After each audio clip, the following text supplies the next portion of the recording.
All right. Hi, everybody. My name is Laura Garcia, and I work in the Emory University Career Center, and my role is to oversee employer relations. Now let my colleague Addie introduce herself. Hi, good afternoon, everyone. My name is Addie Gomez. I'm a regional recruitment director for City Year, which is a nonprofit national under the AmeriCorps.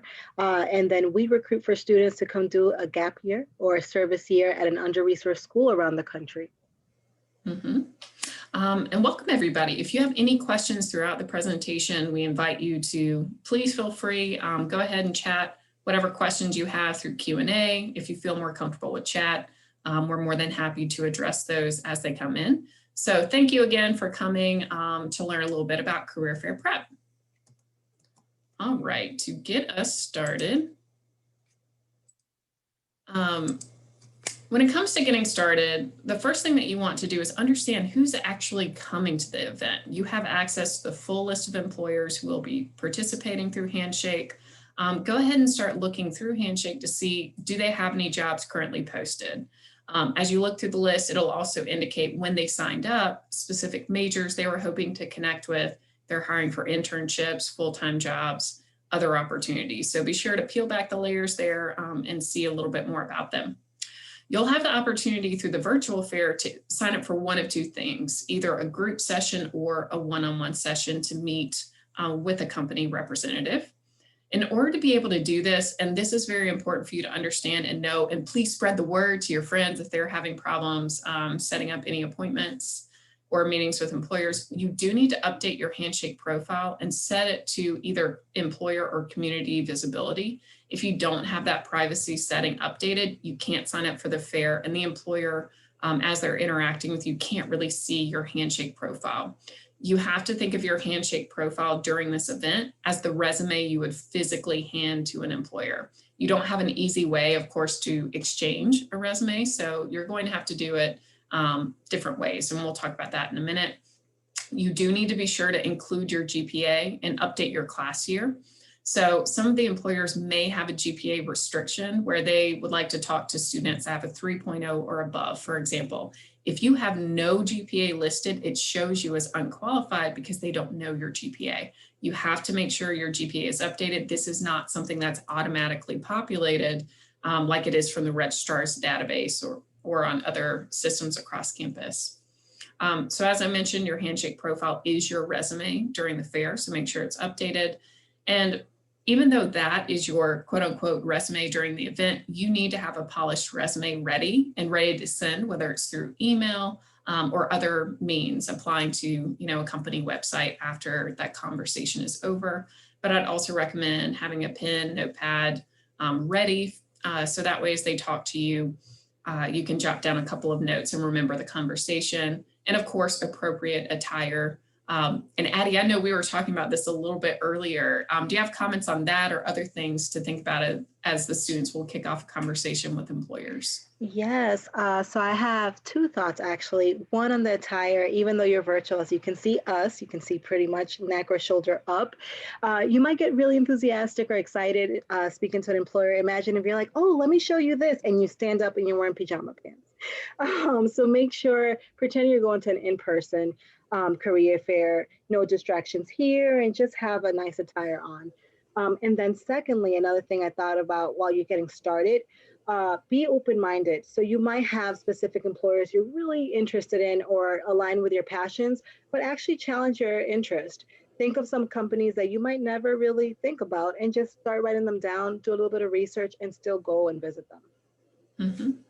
I think that's great advice. I mean, sometimes, as you start looking through the list of employers and you start reading more about them, the clients they serve, the work they get involved with, the impact that they're having in various communities or issues, you may get really interested in it. So just kind of put yourself out there. Sometimes for introverts or even, extroverts, it's even easier to kind of communicate over a computer than showing up in person. So take advantage of this virtual opportunity. Exactly. You never know what hidden gem there is there. Exactly. So as we start thinking through your resume, I'm not going to go too in depth here, but I do want to make sure that we are setting you up for success from the very beginning, because a resume will be a part of this process either during, the conversation in the career fair or shortly after. So first things first, your heading. Your name should be the largest thing on the page, anywhere typically between 16 to 18-point font. You can have your full address if you would like. I've seen some students just put Atlanta, Georgia, New York, for example, if that's where you're from. If you are applying for jobs that are out of state and you are from that area, I would strongly encourage you, if you don't put your full address, that you list that location, because that shows that you already have a personal connection to the area and you may be even more likely to get selected for an interview. Make sure you've got your phone number, a professional and appropriate email listed, and double check that voicemail message for a couple of different things. Number one, make sure it's professional and appropriate. And number two, make sure it's not full. I can't tell you how many times I've tried to call a student and leave a message and it's completely filled. So, employers don't have to call back. So again, try to eliminate these barriers. Yes, just one add-on. I know it seems very cliche to say this about resumes, but please double and triple check. One number off and it could be a disconnected number. As Laura just said, we may not have to call back. Actually, we may not have a number to call you. Mm-hmm. That's very true. Very true. And it isn't on this example, but you can also include a link to your LinkedIn link, your LinkedIn account. I strongly recommend that, especially for students that are struggling to keep things down onto one page. Definitely include that. That's a great way for an employer to learn a little bit more in-depth information about your background, more than what you may be able to list in that specific application, that specific resume. In addition to the contact information, please make sure to put the email address that you mostly check. Mm-hmm. Very good point. With your education, make sure that you have the full degree title. So it is a Bachelor of Science, a Bachelor of Arts. It is not a Bachelor's of Arts degree. So make sure you get the official title. If you have two different majors, my recommendation is to put them on two completely different lines. Because, for example, the NBB major, neuroscience and behavioral biology, that is one degree. It's got two titles, but if you list you're receiving two completely different degrees, I think that's very impressive to employers, and I would list them separately so they don't think potentially that it's just one major.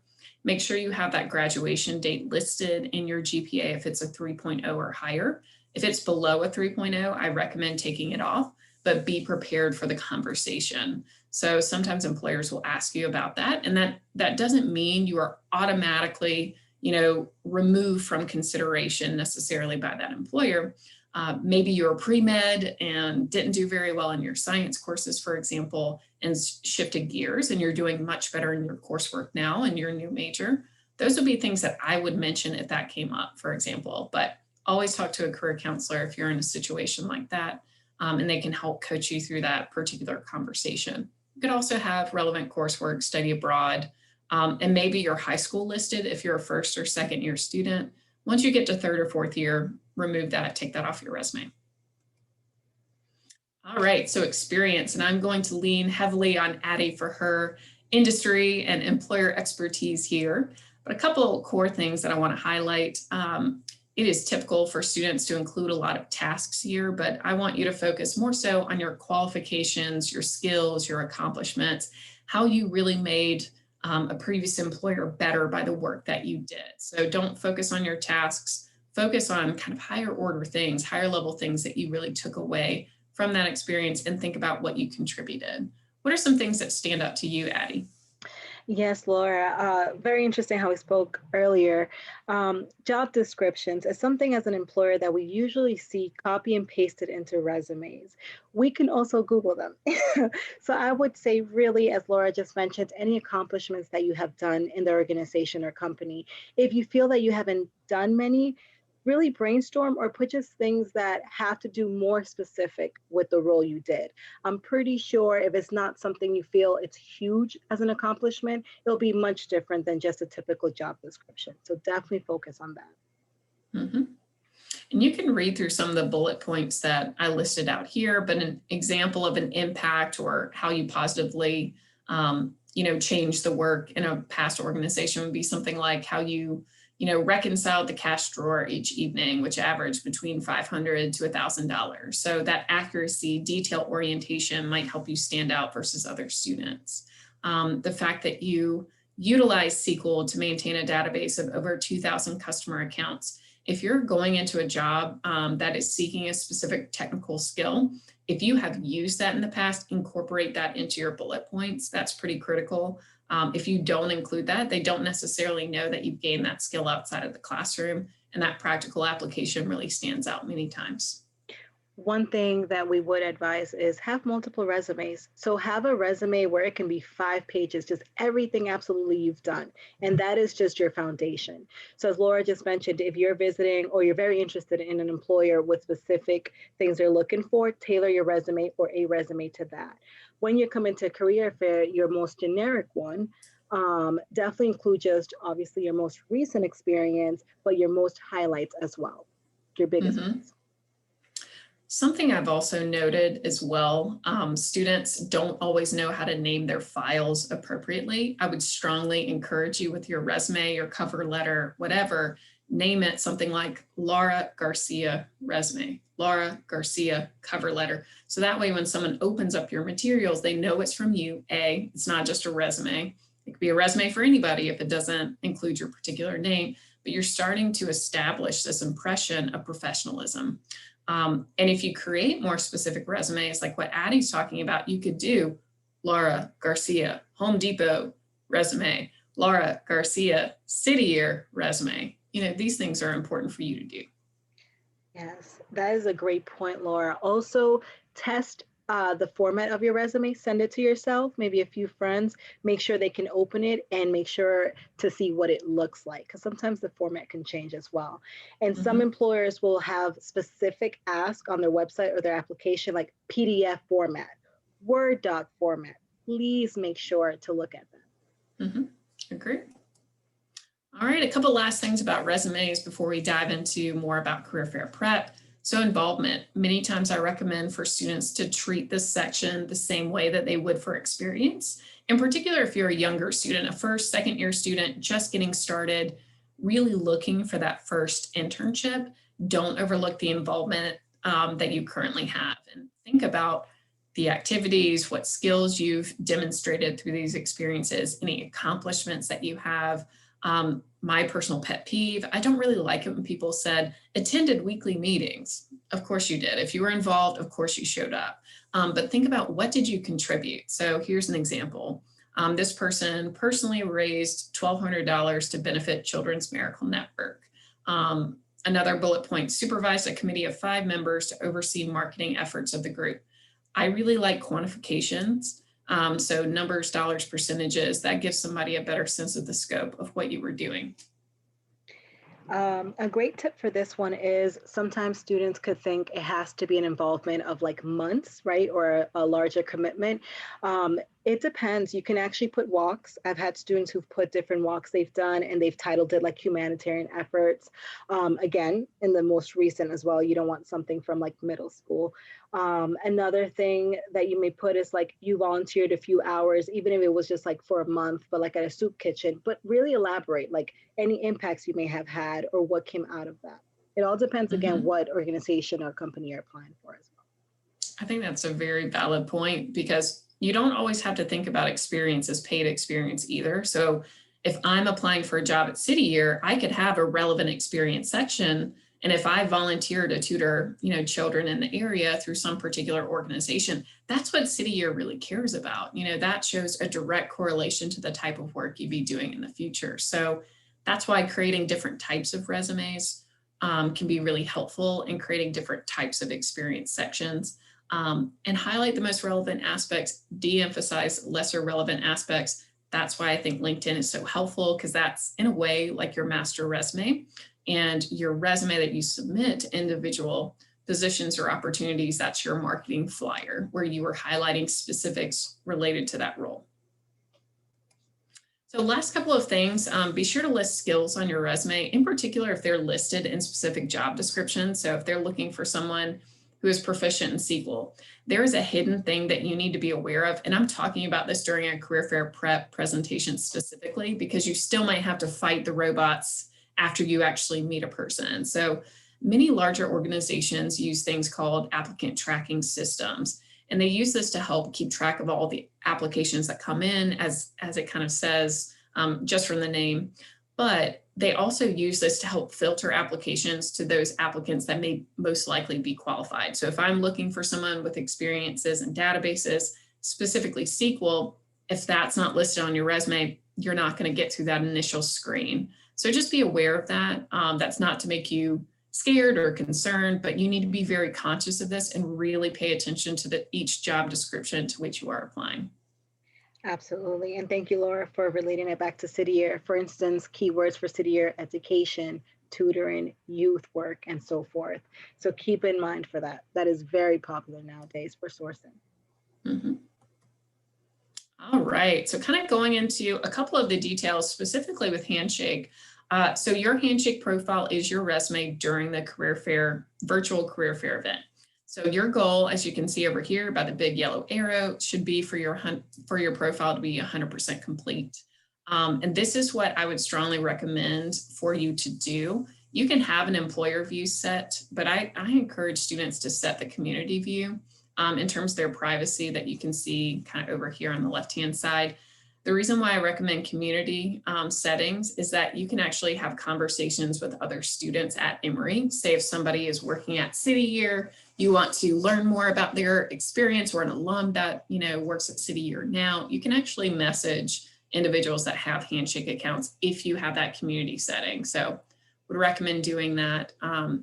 And you can kind of look through the presentation a little bit later on if you want to see kind of how I started off the profile of this particular sample Handshake profile.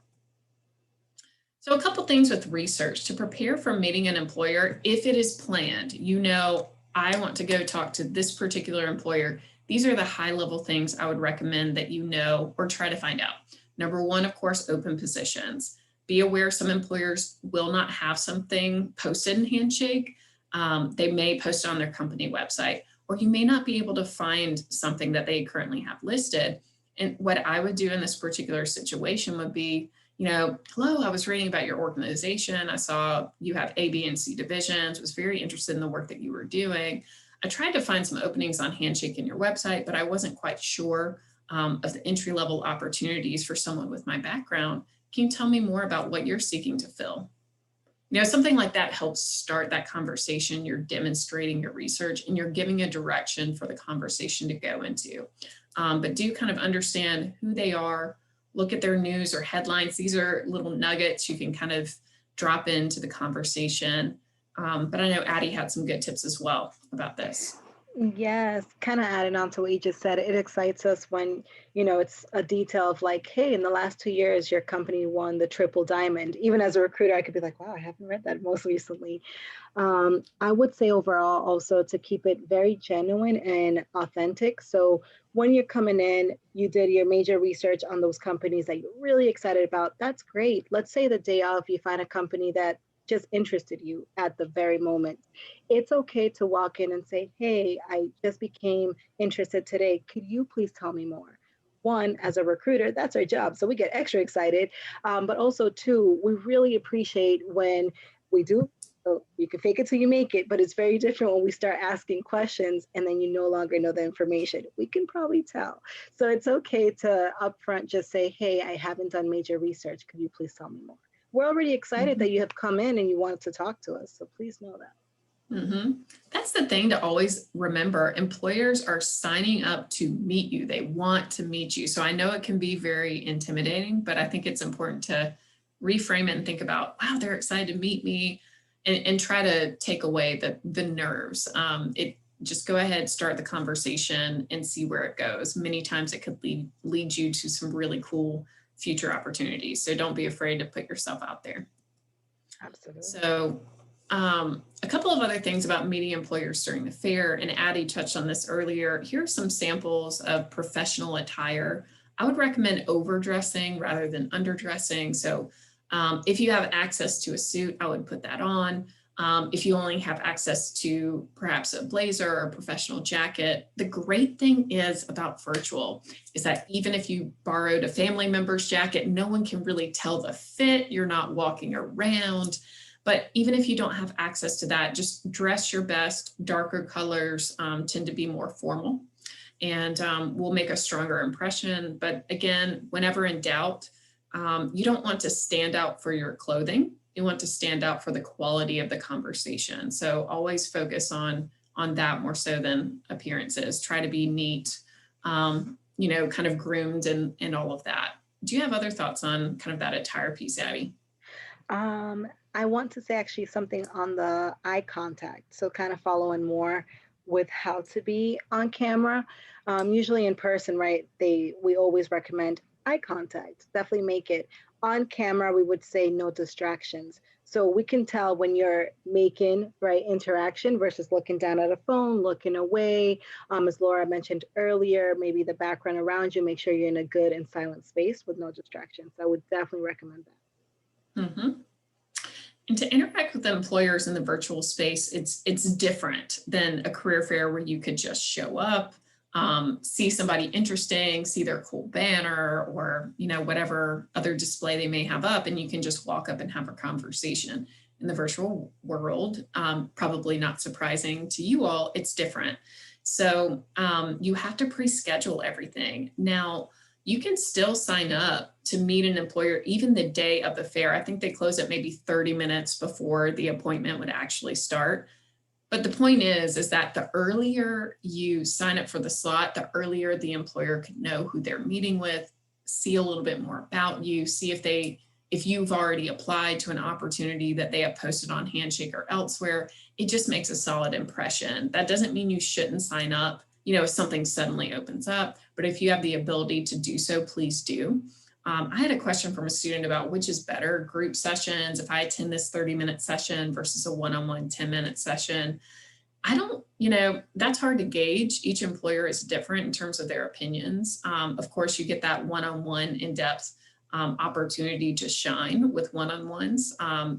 But you may not have the ability, or the scheduling may not line up with your classes and that particular employer's availability. So don't think you don't have a shot if you didn't attend a one-on-one. You had to attend a group session. Some group sessions may be pretty dynamic where they ask for you all to have group conversations, and maybe you stand out even more, or you feel more comfortable in that situation versus a one-on-one. So whatever way you can schedule it, put yourself out there.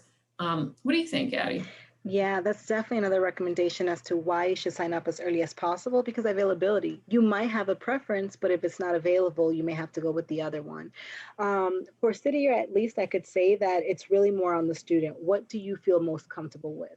Of course, for the one-on-one 10-minute sessions, you will have that time with the employer to ask all your questions, maybe even review an application or whatnot. 30 minutes, you are sharing that time. I did want to say one more thing on the eye contact scenario. Yes, please take notes for sure. Make sure to let the employer know, because that's one time that you may be looking down. And I would highly recommend taking notes via handwriting versus typing, because that could be distracted. While the employer's talking, although you can mute yourself while you're speaking, it could still distract them. So make sure to just take handwritten notes. I agree. So one other thing about the group session piece, some employers will choose to use the group feature through Handshake. Some will use things like Zoom, GoToMeeting, WebEx. You may not know that necessarily ahead of time. So in preparation, if you've never had to do a meeting on WebEx, GoToMeeting, trying to think, Blue Jeans is another one that I've heard of. I'm probably forgetting one. I would download them just so that way, if you try to launch that group meeting, you're not maybe late because you're downloading the software or trying to get it configured on your computer. So just one other thing that I would recommend. So let me see. There was a question in the chat. It states, could y'all possibly show us how to sign up for individual sessions? Sure. So just to keep on the flow of this particular presentation, I won't do a screen share right now, but I'll tell you exactly how to do it. So you log into Handshake, you go to events, and you find the career fair. So when you see it, it's a little bit confusing. So in the event description, we tried to put arrows up saying, look up here. There's some tabs that popped up as soon as you registered for the fair, and you'll see something that says available sessions. So once you click on available sessions, that's where you can scroll by employers and you'll see the ability, if they schedule individual sessions, it will be listed by their employer directly underneath their employer name, as well as group sessions if they set that up. Some employers will do individual sessions only. Some will do group sessions only. Some will do a combination of that, but all of that will be listed. However, I do want to let you know, despite the fact that I have been hounding my employers, some have not gotten their schedules ready. So you will see some employer names listed and you're like, I can't sign up for anything. Trust me, I am on it. I have emailed them no less than 3 times by this point. However, they may have just signed up. So even last night, so we have 2 career fairs, our spring career fair, of course, coming up, and our Hire Us Diversity and Inclusion Fair. That's coming up on Thursday, February 11th. So we actually had 4 sign up yesterday for our Hire Us event. So it's going to take them just a couple of days maybe to line up their particular staff members' account. So the message you need to kind of hear and think about is that this is a rolling process. So there are some employers, even as they see, oh, my one-on-ones are filled, hey, let me go find someone over here so we can talk to even more students. So this is a dynamic process. And as students see, oh, additional slots open up at this employer, I'll remove myself from this particular opportunity because I want to see this employer instead. So this is something you need to be checking and checking often. However, here's what I will say to all students. If you want to remove yourself from a schedule, please, please, please do it that Wednesday, so that February 3rd, to allow other students to sign up for your slot. Do not no-show. That makes a terrible impression on employers. And again, it's taking away the opportunity from another student. So please don't do that. All right, question. Thank you, Laura, for emphasizing that one.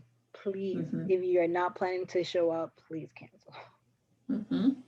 So how often does the Career Center host career fairs in the span of 1 semester? So typically we'll have 2 big fairs during the beginning of the semester. So we'll have our fall career fair, our spring career fair, and we have a Hire Us Diversity and Inclusion career fair. Now we also do things called networking nights. They are not career fairs, but we do them to provide industry connections. A great example of an event that we often will do is our Arts and Entertainment Networking Night. The reason why it's a networking night is that CNN, Turner, Warner Media, insert super popular media company, they do not need to go to a career fair to hire talented people, okay? That is not their preferred mode of recruiting. So, you know, some of these super popular companies will never come to a career fair, or if they do, it's very boutique and niche. So for example, Google does recruit on campus, but it's computer science. Not surprising, probably there. That's a very specific need that they have. So it doesn't mean that you can't get a job opportunity with them. That just may not be their preferred mode. But we provide other panels, other networking nights. And that's where career counselors are really helpful in helping you to devise a strategy. I found many Emory students are interested in these very elite, exclusive opportunities. The more popular they are, the more likely they're not coming to a fair. Some will, some will not. So you've got to do a self-driven search, and that's where my team can really help you with that. All right, so on the Handshake event information, you'll see links that say the student experience of the fair and how students sign up for sessions. So to the earlier question about, can you show me exactly how to do that? Go to that main event page. You'll see a link to this and it'll show you exact screenshots of what it looks like to sign up. All right. Let me get back to there we go. Okay, so let's go over some impressions and how to really set yourself up for success. So a lot of this is probably not new for you all. You've been in this virtual world for a while, but of course, be mindful of your background. Try to mute yourself, especially if you anticipate noise. I don't have a dog, but my next door neighbors have kind of beagle hound mixes. So I can never really predict sometimes when I'm on calls when I'll have something that will interrupt. So try to have headphones if at all possible. And you know, in certain situations, it's very important for you to just acknowledge your reality and say, you know, hi, you know, I'm so excited to meet you. I just want to let you know I'm going to try and keep it on mute as much as possible. I live in a smaller, you know, apartment with younger siblings. I can't always predict the noise that will be in the background, but I'm so excited to meet you. That is a way to indicate you understand professional expectations of a less distracting background. minimizing noise so it's not distracting during a meeting, but we all are facing realities. It's better for you to address it and give them a heads up instead of potentially leaving a negative impression. Thank you for that, Laura. We love when you acknowledge if there's construction in the background, even as simple as internet issues. We try our best to find a place, with no distractions. But if there is, just be upfront with it. Mm-hmm.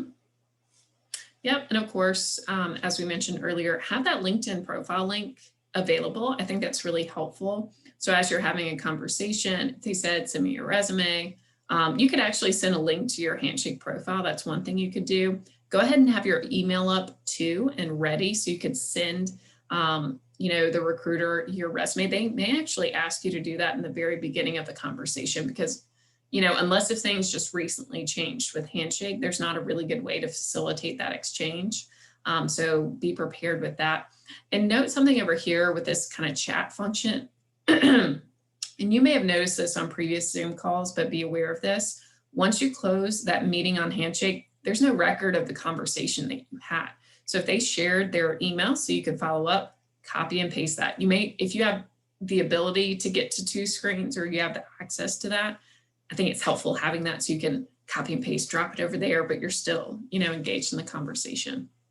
And it's quite impressive when you're already being proactive of things. So as Laura mentioned, it would be so great if I enter a chat and a student, I ask for their resume, they're like 1 second and it's already sent, like literally in a matter of seconds when I share my email. Agreed. All right, so when it comes to introducing yourself, this sometimes can be one of the most challenging components of the fair and probably the most intimidating for many. So when you're introducing yourself, of course, state your name. So first and last name, your major, what you're studying, maybe highlight a couple of experiences, your student involvement, any relevant skills or education. And I personally recommend including somewhere in there a career objective or why you're interested in talking to them. That just creates a more engaging introduction and it gives that particular recruiter a place to kind of start the conversation because they may be recruiting for a lot of different things. So if you give them some direction, you showcase that research, that can be really helpful. I would also say to keep it, again, back to the authenticity. When you come on camera, when you want to chat, it's okay to say, hi, how are you? Good morning, good afternoon. Bring in the greetings and the humanity into it. I agree. So here's an example of that. So instead of immediately launching into, I'm a third year psychology student, I'm blah, blah, blah, blah, blah. All right, take a step back, take a breath, introduce yourself. Something like, hello, I'm Mariah Washington. The recruiter would say, hi, Mariah, I'm John. How may I help you? How are you doing today? Something kind of general or broad. That's when you jump into your pitch. So here's an example. So hello, I'm a third year psychology and biology student seeking internship opportunities within the pharmaceutical industry. And I was drawn to Eli Lilly due to your excellent reputation and training program. Through my experience working in the lab for interdisciplinary study of social behavior, I have gained the basics of laboratory research, which I think would well qualify me for the blank role I saw in Handshake. I'm also involved in the Psychi Honor Society, which has given me the opportunity to lead other students. Could you please tell me more about that opportunity or others you think may be a good fit based on my background? I love ending on a question because it gives somebody a clear direction to continue the conversation. And this elevator pitch on its own shows that the student has done research, shows that the student knows what they're looking for specifically in the company. So as Laura mentioned, the recruiter already knows where to meet the student and where to go from there.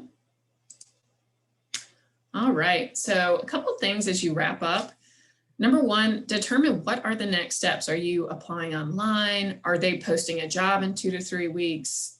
What is the next step, the action to continue the conversation and hopefully secure an interview and then hopefully secure the opportunity.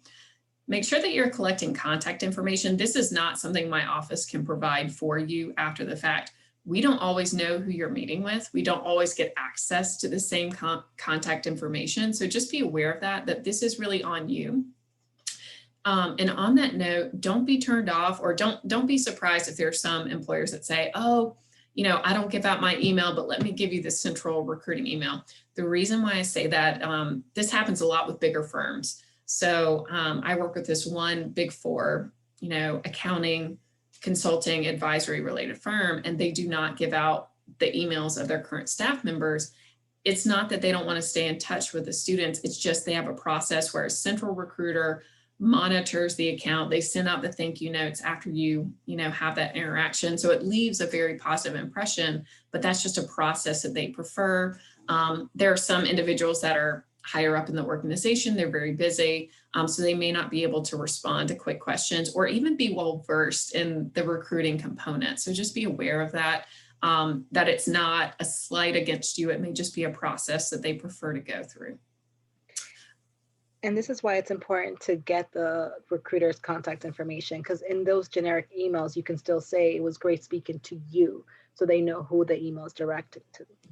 One thing I do want to say, and I know Laura, you will get to it in number 4, but make sure these emails are not as generic. If you really clicked with one recruiter, really interested in an organization, remember, as I mentioned earlier, you're writing some notes, anything that you clicked with, right? So something that you saw the recruiter was really enthusiastic about, something that may have interested you the most, make sure to mention that in the email. Like, thank you so much for, letting me know about X, Y, and Z. It's just something that allows the recruiter to know that you were literally very much listening to them and your passion too. I agree. That thank you note really ties in really well there. It's your opportunity to shine. A lot of students do not follow up with any note at all. So trust me, most people will not do that. That is an excellent way. These little things start adding up.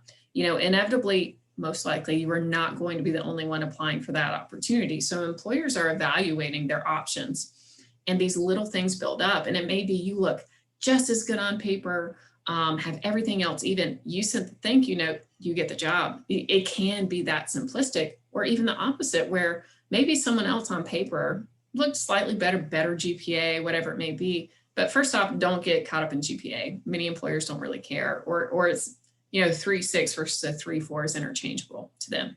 It's not about that. But you can't teach initiative. You can't teach motivation. That's something inherently you have or you don't.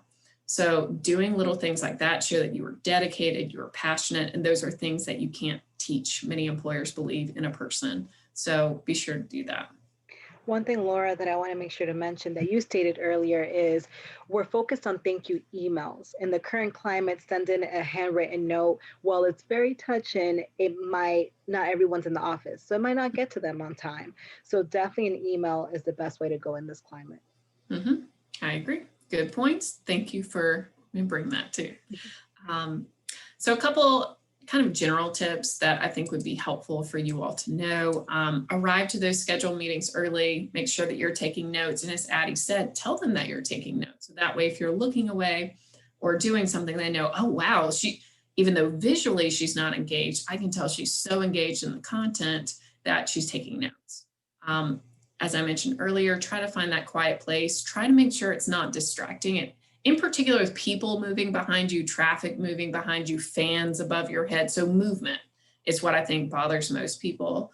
Of course, it would be great if you didn't have other maybe inappropriate pictures or posters that, maybe you're a huge fan of Britney Spears.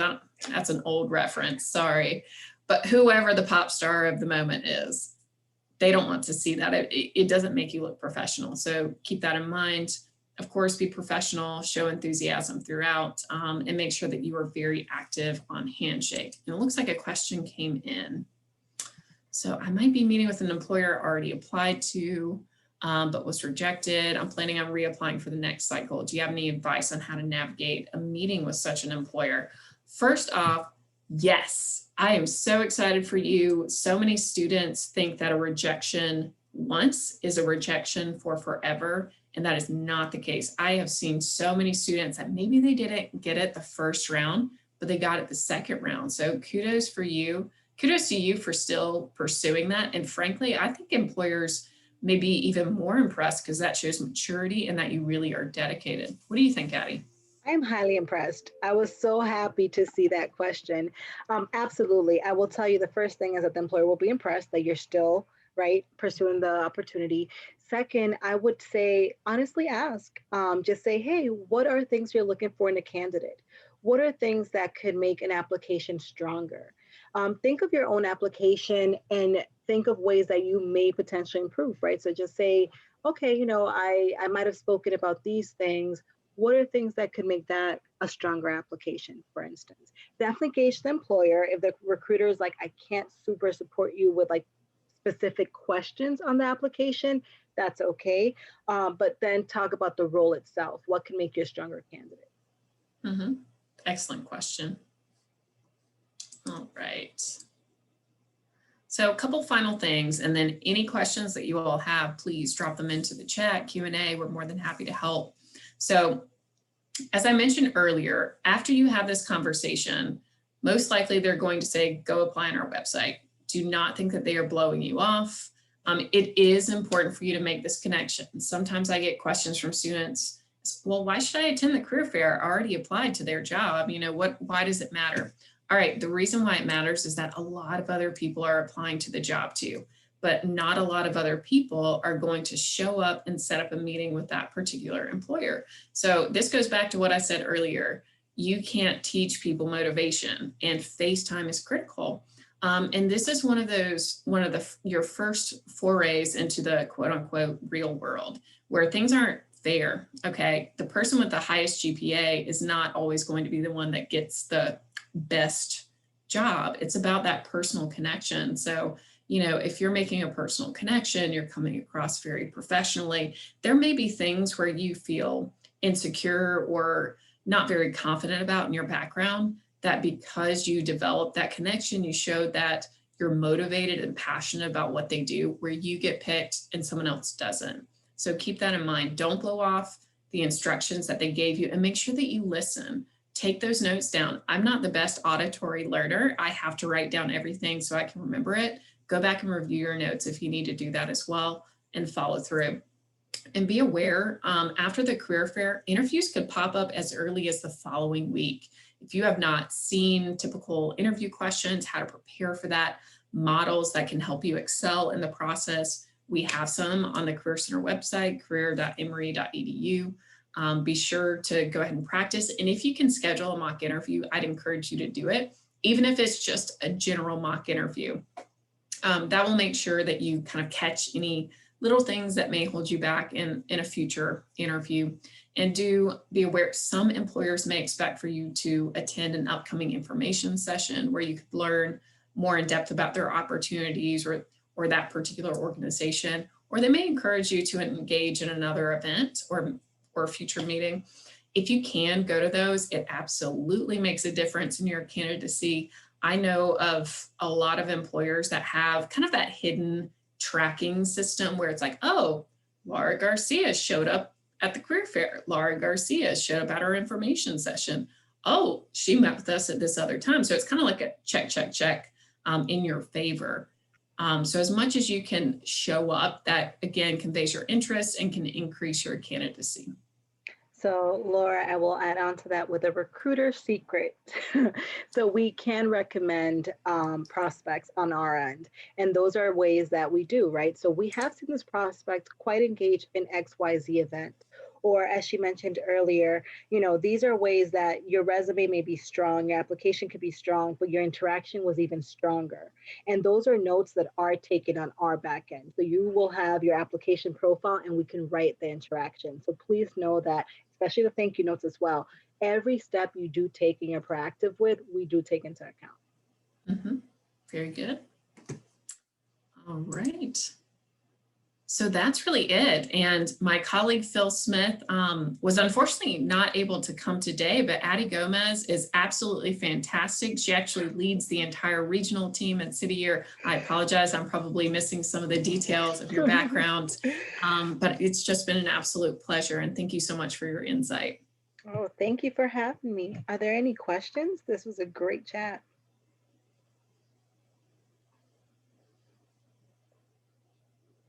We'll wait just a minute or two. Again, you can feel free to put it in the Q&A or the chat feature, whichever you're most comfortable with.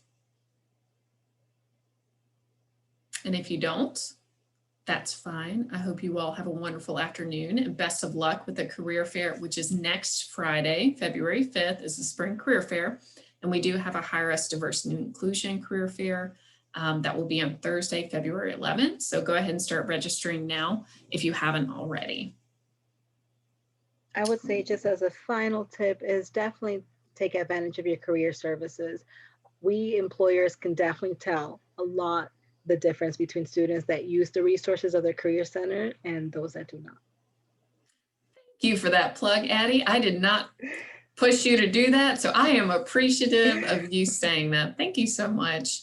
And I don't see any questions coming in, so we'll go ahead and I'll go ahead and stop the recording. But I hope you all have a wonderful Yes, you do. afternoon. Oh, there we go. One just came in. Oh, do you sign up for one-on-one sessions on Handshake? Yes, you do. So when you log into Handshake and you you register for the Spring Career Fair, once you do that, you'll see an option pop up, a bar that says view available sessions. You click on that, and as you scroll down, you'll see some employers have both group sessions as well as individual. Some just do individual, some do just group. And there are some employers who have not set up anything yet. So if you just see an employer name and no options underneath, just be patient. I actually had 4 employers sign up for the fair yesterday. It should be finalized by Friday. That's why I say with Career Fair, view this as an ongoing and dynamic sort of process. Students can drop off of schedules as they choose to take on additional appointments that maybe conflict. So be active because slots may open up, or additional representatives may be added to that employer schedule and additional slots suddenly open up. So it's dynamic, check every day and see what opens up. And if you have questions, email recruiting@emory.edu. That is recruiting@emory.edu, and we're happy to help. Or just contact the main Career Center line, phone number, or careercenter@emory.edu, and we're always happy to help. But I will go ahead and stop the recording now. Thank you. Thank you for